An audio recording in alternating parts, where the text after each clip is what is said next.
Mesdames et messieurs, bonsoir. Très heureux de vous retrouver pour cette édition du 13h. Au sommet, reconnaissant de l'aide qu'a apporté le Nigeria lors de l'assaut, le président Patrice Talon a reçu en audience une délégation de l'armée nigériane. À l'international en Guinée-Bissau, l'opposition en exil presse la CEDEAO a réagi contre le coup d'État. Les États-Unis sanctionnent un réseau colombien de mercenaires liés au conflit soudanais. Au sud-est de l'Asie, la reprise des combats entre la Thaïlande et le Cambodge a occasionné le déplacement des milliers de personnes. En sport, le gouvernement a décidé en Conseil des ministres de mettre en place une infrastructure sportive dans la ville de Parakou. Restez avec moi pour le développement.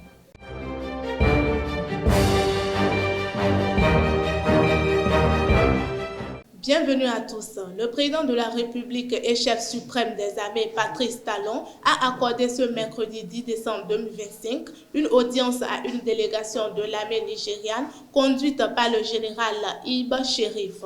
Au cœur des échanges, la reconnaissance du Bénin envers le Nigeria pour le soutien militaire apporté lors de l'attaque orchestrée dimanche dernier. Le chef de l'État a salué la promptitude et la qualité de l'intervention nigériane dans le cadre de la coopération sécuritaire sous-régionale. Cette rencontre renforce davantage le lien stratégique entre Cotonou et Abidjan dans un contexte où la sécurité régionale reste un enjeu majeur. À Parakou, la cohabitation entre les habitants et les animaux fait partie du quotidien, mais elle expose aussi la population à des maladies souvent méconnues. Parmi elles, la rage demeure l'une des plus dangereuses et les équipes de diagnostic restent en alerte permanente. Dans ce reportage signé Mouidine Lawani, vous suivez comment reconnaître un animal infecté et comment réagir face à une morsure. À Parakou, la cohabitation entre les hommes et les animaux est une réalité quotidienne. Chiens, chèvres, volailles ou bovins font partie intégrante du décor urbain et rural. Mais derrière cette proximité se cache un danger invisible, les zoonoses, ces maladies transmissibles de l'animal à l'homme. Les zoonoses, ce sont des maladies qui se transmettent généralement par contact direct, c'est-à-dire il y a griffure, morsure, léchage ou à travers les fluides corporels, l'urine, la sueur et autres. Il y a également un contact indirect à travers la consommation de viande, de lait qui n'est pas pasteurisé, la consommation d'œufs. Il y a également la transmission à travers l'environnement. Ces maladies sont nombreuses, mais certaines sont particulièrement récurrentes. Parmi elles, la rage reste l'une des plus redoutées. À Parakou, la cellule de diagnostic de la rage veille à chaque alerte. Sa responsable explique comment reconnaître un animal atteint. Il y a les signes cliniques qui s'observent en cas de rage. Vous allez constater que l'animal devient un peu plus agressif. Il cherche à avaler tout ce qu'il trouve. Il devient plus excitant, il remue les yeux sans cesse. Il y a une salive profuse qui coule au niveau de sa gueule. Et il évite la lumière. Il n'aime pas être en contact de l'air. Et ça, c'est l'aérophobie. Il fuit l'eau, il fait de l'hydrophobie. À part tous ces signes-là, il y a également la paralysie des membres qui s'accompagne. Ça commence surtout au niveau de la membre, des membres postérieurs et ça finit par gagner les membres antérieurs. Autre ces signes, il y a la température, l'hyperthermie, l'élévation de la température également qui s'accompagne. Face à une morsure, la réactivité peut sauver des vies. La même spécialiste rappelle la conduite à tenir en cas d'incident. La première des choses en cas de morsure, c'est de laver rapidement la partie avec du savon. Un savon neutre, ça peut être du palmidar comme un savon de Marseille. Abondamment à l'eau. Et après ça, il faut aller vers un centre vétérinaire pour la prise en charge, pour la mise en observation au fait de l'animal mordeur.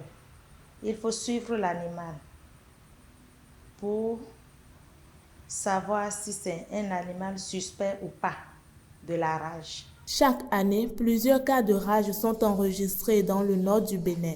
La sensibilisation, la vaccination des animaux et le renforcement des diagnostics demeurent les meilleurs moyens de prévention. J'invite vraiment la population à se rapprocher quand ils ont des animaux chez eux, à prendre soin d'abord de ces animaux-là, à ne pas laisser les animaux errer dans la commune, à les garder à la maison. Ce sont des animaux domestiques, les chiens, les chats, les singes, à les garder en sécurité à la maison, à les vacciner, à prendre soin d'eux. Parce que c'est en prenant soin de nos animaux qu'on prend soin en même temps de nous-mêmes. Ces voix traduisent une même urgence. Renforcer la collaboration entre les services vétérinaires, les structures de santé humaine et les communautés locales. Car au-delà du monde animal, la lutte contre les zoonoses est avant tout une lutte pour la santé de tous. La Haute Autorité de l'Audiovisuel et de la Communication RAC a rendu public le 9 décembre 2025 une liste des organes de presse privés. Ce choix est porté sur les médias habilités à participer à la campagne médiatique des élections législatives et communales du 11 janvier 2026. Au total, 50 radiodiffuseurs, 4 éditeurs de services, 50 organes de presse écrite et 30 médias en ligne ont été retenus à l'issue de la plénière. Les médias sélectionnés seront chargés d'assurer la diffusion des émissions des partis politiques engagés dans le scrutin. En retour, chacun bénéficiera d'un montant forfaitaire prévu dans un contrat spécifique. Le porte-parole du gouvernement Wilfrid Léandre Mungbeji s'est prononcé sur le bilan provisoire des affrontements de ce dimanche au domicile du chef de l'État. Selon ses dires, les rangs des forces loyalistes a enregistré un mort et un blessé. Le nombre de victimes du côté des mutins reste incertain. En conférence, Léandre Mungbeji a décrit des combats intenses d'une rare violence. Il a précisé que les assaillants avaient emporté leur corps, ce qui rend impossible un bilan immédiat. Les autorités attendent désormais le rapport détaillé de l'armée pour établir un bilan définitif. L'actualité internationale est marquée par de fortes tensions politiques et sécuritaires. En Guinée-Bissau, l'opposition en exil appelle la CEDEAO à agir après le coup d'État. Aux États-Unis, Washington sanctionne un réseau colombien accusé d'envoyer des mercenaires au Soudan. Et en Asie, les combats reprennent entre la Thaïlande et le Cambodge, poussant des milliers d'habitants à prendre la fuite. Découvrez ces trois faits avec Sylvie Dédéo. La scène internationale reste marquée ces jours par des tensions politiques et sécuritaires. Elles s'étendent de l'Afrique de l'Ouest à l'Asie du Sud-Est, en passant par les États-Unis et l'Amérique latine. En Guinée-Bissau, 2 semaines après le coup d'État du 26 novembre, les îles politiques s'organisent depuis Dakar. Des figures politiques bissau-guinéennes, soutenues par la société civile sénégalaise, se sont réunies pour exiger une réaction ferme de la CEDEAO. Elles appellent l'organisation régionale à profiter de son sommet extraordinaire prévu le 14 décembre pour trancher. Selon ces figures, il est encore temps de faire proclamer les résultats de la dernière présidentielle et de rétablir l'ordre constitutionnel à Bissau.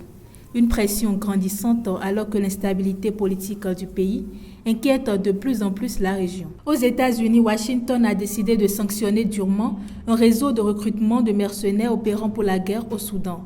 4 personnalités et 4 sociétés colombiennes ont été sanctionnées par le département du Trésor. Elles sont accusées d'avoir envoyé des mercenaires vers le Soudan. Un système dénoncé dès septembre par les autorités de Port-Soudan devant l'ONU. Selon l'armée soudanaise, ce réseau serait financé par les Émirats arabes unis au profit des forces de soutien rapide. Une nouvelle affaire qui illustre la complexité et l'extension internationale du conflit soudanais. En Asie du Sud-Est, les combats ont repris entre la Thaïlande et le Cambodge depuis le 7 novembre. Une reprise des hostilités qui a déjà poussé près d'1 demi-million de personnes à fuir vers des centres de déplacés situés le long de la frontière. Le cessez-le-feu trouvé en octobre sous l'égide de Donald Trump n'est plus respecté. Face à cela, le président américain semble vouloir reprendre les négociations pour tenter de mettre fin aux affrontements. Le dernier bilan disponible fait état d'au moins 14 morts. Cette reprise des hostilités inquiète et pousse à poser des questions sur le sort des populations de ces deux pays. Entre crise politique, réseau de mercenaires et affrontements frontaliers, ces trois actualités traduisent une même réalité, celle d'une instabilité internationale persistante où chaque région tente malgré tout de retrouver un équilibre. Reste à savoir si les pressions diplomatiques et les initiatives de médiation des autres États suffiront à freiner ces tensions grandissantes. Au terme du Conseil des ministres de ce 10 décembre 2025, le gouvernement béninois a décidé de construire une aire de jeu dans la ville de Parakou. Des locaux techniques et autres équipements confortatifs seront annexés à cet espace qui verra le jour dans les semaines à venir. Le projet qui vient d'être validé permettra de rendre disponible dans le septentrion une infrastructure sportive et ludique moderne, accessible à toutes les couches de la population. Enfin, à domicile, le Real Madrid s'est incliné 2-1 face à Manchester City ce mercredi 10 décembre 2025. Ceci lors de la 6e journée de la phase de la Ligue. Battu dimanche 7 décembre par le Celta Vigo 2-0, le Real Madrid et son entraîneur Xabi Alonso s'avançaient avec pas mal de doutes pour ce choc face à Manchester City, sans savoir s'ils pourraient compter sur la magie de Kylian Mbappé. Mesdames et messieurs, c'est tout pour aujourd'hui. Merci pour votre aimable attention et à bientôt.